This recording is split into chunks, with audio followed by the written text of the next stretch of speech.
we're living in a society when everybody wants the most expensive thing. So when it comes to iPhones, everybody wants the iPhone Pro Max. Doesn't matter what number it is, it just has to be the Pro Max. So that's why I'm going to prove to you that the iPhone 15 Plus, if you want the bigger screen, or 15 if you want the smaller screen, they're actually the best value for money you can buy. Stay tuned.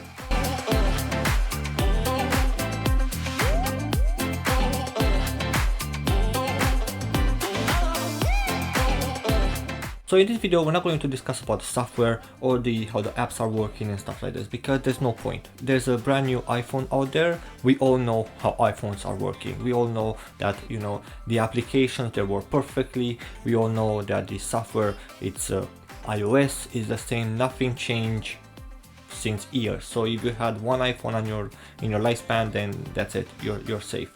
But we're going to talk about the different thing that actually changed and the different thing that this phone does good. And let's start with the design. You get the design of the iPhone 14 Pro Max and the 15 Plus. So you do get the dynamic island, you do get like the way it's shaped. I'm not gonna lie, but it's pretty beautiful and it's pretty nice to hold in the hand, including if you have a case or not, this one will still feels nice in the hand. So iPhone 14 Pro or Pro Max, depending what you wanted and what you see it. So the design, nothing new. It's literally the same design as last year. Now, when it comes to battery life, because this is the main important factor for me, this phone, it's a 2-day battery. I use my phone a lot and I use it for most of the things that I use. It's either iMessenger, because I talk with my wife and my kids, or normal call, or listen to some music on Spotify, or watching some videos on YouTube. But the main thing that I use it's internet, so I can do the research for the next video and for the next video and for the next video, how all YouTubers are doing. I use my iPhone to do this, and I'm not gonna lie, but using it like a lot, I get a 2-day battery. To give you an example, I managed to get a 9-hour screen on time on this device, which is almost impossible. I never heard of something like this, just by using it simply as a Wi-Fi with no SIM on it. So the SIM does affect a little bit of battery. My SIM is now inserted in the iPhone because I had to put my SIM in other phones so I can do the reviews. Stay tuned for that one. The Flip 3 is coming right now, the review.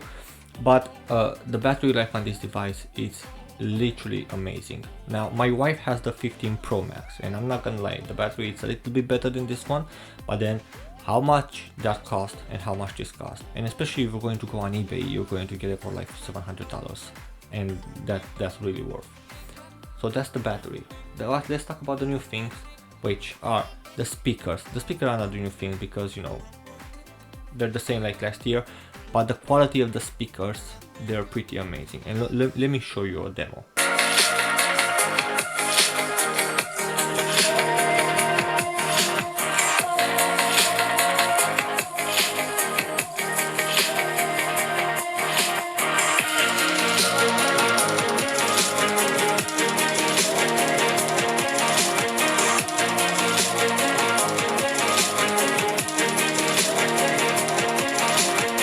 Speakers, they are pretty amazing. What I love about this one is because they have a little bit more bass than the 14 Pro Max, sorry, and they're a little bit louder. Not too much, don't get me wrong, but they are a little bit. You can still hear a little bit of difference.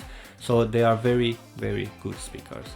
Now, when it comes to the camera on this device, because the camera are the ones that people are going to use the most, right? Most people, they don't know how to use a camera. I'm one of them. I mean, I'm recording with a Pixel 6 Pro.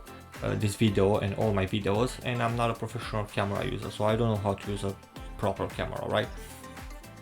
So I open the camera and literally I just do like this and then take the shot, yeah? And that's how most people are going to use it for. Well, I'm happy to inform you that the camera on this device is really, really good, but I still think the Pixel 8 is beating the camera on this device.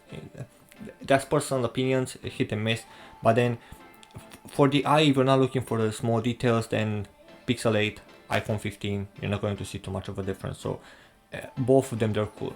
But this iPhone, the picture that it's making just by open it and tapping is one of those phones that you're going to get a good picture. Doesn't matter how, if you're in a hurry, doesn't matter how the picture was made, you know at the end, when you're going to see the picture, it's going to be a good picture. The quality on this one is amazing.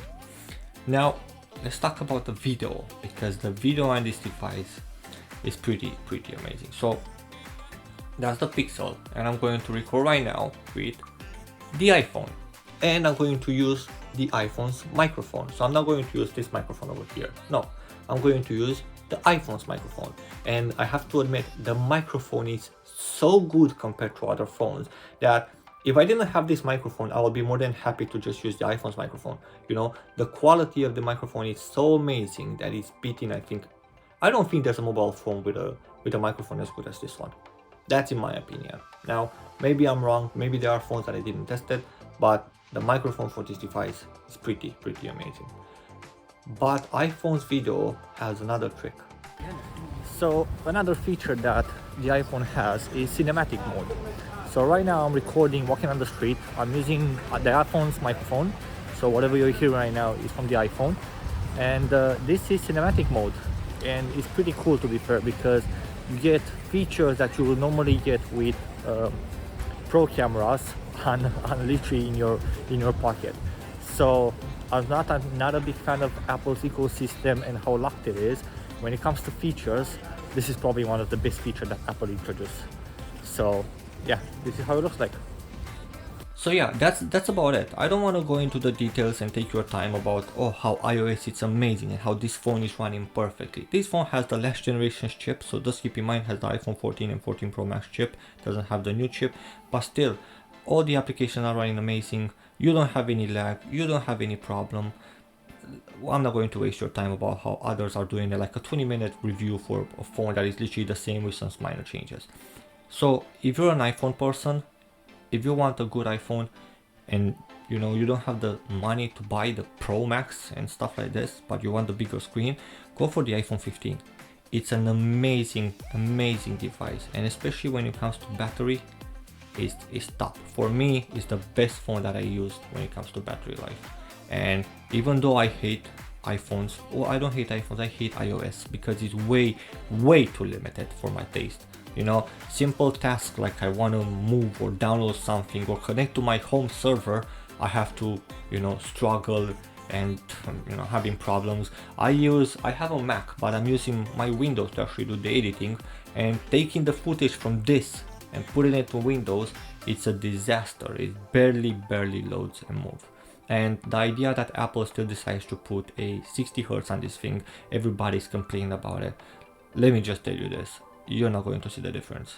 I'm coming from phones with 140 Hz or 144, how they say, and I don't see the difference because I don't care about the difference. It's an iPhone, I got used to it like this. It doesn't bother me if it has 144, 120 or 60 Hz. I don't care, I just want a good phone so I can use it, and this is the phone that you're going to be happy with for the money you're buying.